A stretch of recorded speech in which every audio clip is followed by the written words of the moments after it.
সদ্য বিবাহিতার আত্মহত্যা প্ররোচনার দায়ে স্বামীর দিকে সন্দেহ।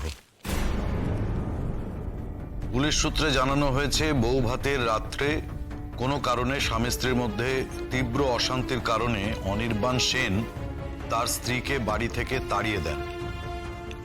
রায়পূর্ণা সেন ওরফে রায়পূর্ণা মুখার্জি বারবার তাকে বোঝানোর চেষ্টা করেন, কিন্তু ব্যর্থ হন।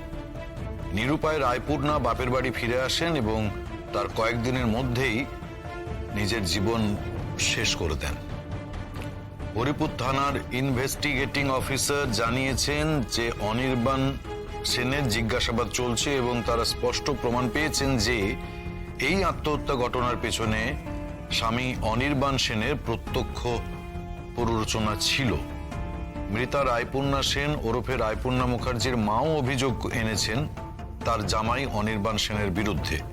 অভিযোগের ভিত্তিতে এখন অনির্বাণ সেনের গ্রেপ্তার সময়ের অপেক্ষা মাত্র।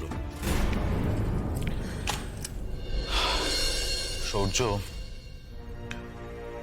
তুমি একটু ওদিককার খবর রাখো, বুঝলে? মানে কখন রায়কে নিয়ে দাও কাজ করতে যাচ্ছেন ওনারা, আমি একবার যাব ভাবছি।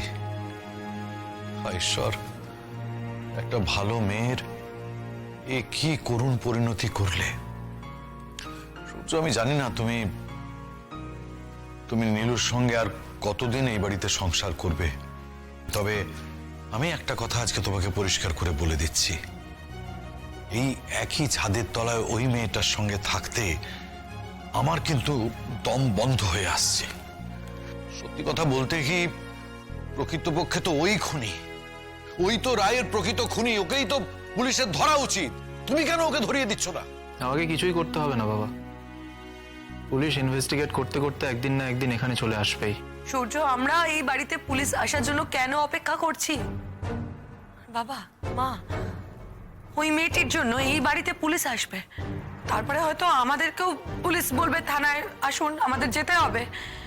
না না না, এমনিতেই বাবার শরীর ভালো নেই মা। বাবা, আপনি সূর্যকে বোঝান যেভাবেই হোক, ওই নীলুকে এই বাড়ি থেকে যেন বিদায় করে। আমারও ভীষণ দম বন্ধ লাগছে ওই মেয়েটির সঙ্গে এক ছাদের নিচে এইভাবে থাকতে। কি করবে ভাবছো সূর্য? নীলুর ব্যাপারে এবারে একটা কংক্রিট ডিসিশনে এসো। তুমি কেন বুঝতে পারছো না? This is a serious level of crime. হ্যাঁ, সিদ্ধান্ত তো একটা নিতেই হবে। রায় যখন নেই তখন আমাকেই সিদ্ধান্ত নিতে হবে। আপাতত নীলুকে হয়তো ওই বাড়িতে রেখে আসাটাই